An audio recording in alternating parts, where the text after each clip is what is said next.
લોકશાહીમાં આખરે લોકોનો અવાજ સાંભળવો જોઈએ, જનમતને સન્માન કરવું જોઈએ. ભાજપને મતો મળે છે અને કેટલાક અંધભક્તો એમના અહંકારને વધારે ચડાવે છે કે પેટ્રોલ 500 થશે તોય અમારે મોદી જોઈએ. આ અંધભક્તોના કારણે ભાજપનો અહંકાર ઓર આસમાને ગયો છે.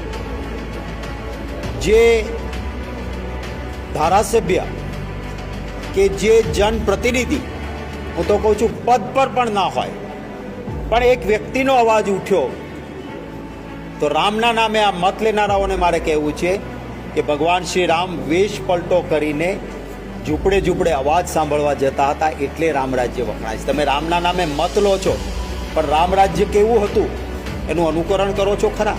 આજે ધારાસભ્યો પત્રો લખે, નગરપાલિકા એમની જ છે, અને ધોરાજીમાં આજે જ ભાજપના શહેર પ્રમુખે પત્ર લખવો પડે કે આ ડોળું પાણી પીવાય નહીં, એવું પૂરતું પાણી નહીં, અને છતાં ભાજપના પેટનું પાણી હલતું નથી.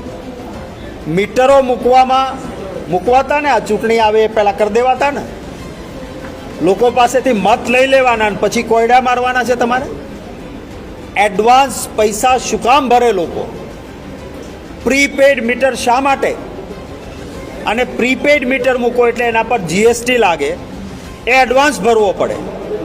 ક્યાંય કોઈ કાયદો આની પરમિટ નથી કરતો કે હું ખર્ચ કરું નહીં એ પહેલાં ટેક્સ ભરું.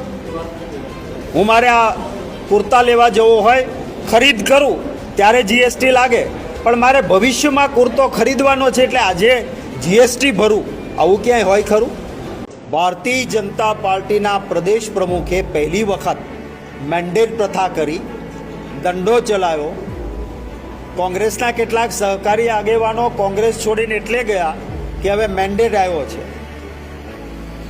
આ સહકારી ક્ષેત્રમાં ગુજરાત આખા દેશમાં નમૂનેદાર, આપણી સહકારી પ્રવૃત્તિ આખા દેશમાં વખણાતી, એને કલંકિત કરવાનું કામ શરૂ થયું. હું અભિનંદન આપીશ.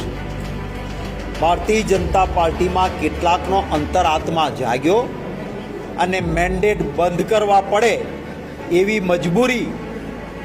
કદાચ જૂના તમે ભાજપના પ્રદેશ પ્રમુખના થોડા સમય પહેલાંના વિડીયો કાઢજો અને આ કેમેરાની આંખ પર ચલાવી શકાય તો ચલાવજો. એ કહેતા હતા કે હવે તો મેન્ડેટ જ સહકારમાં કરવો પડ્યો ને બંધ.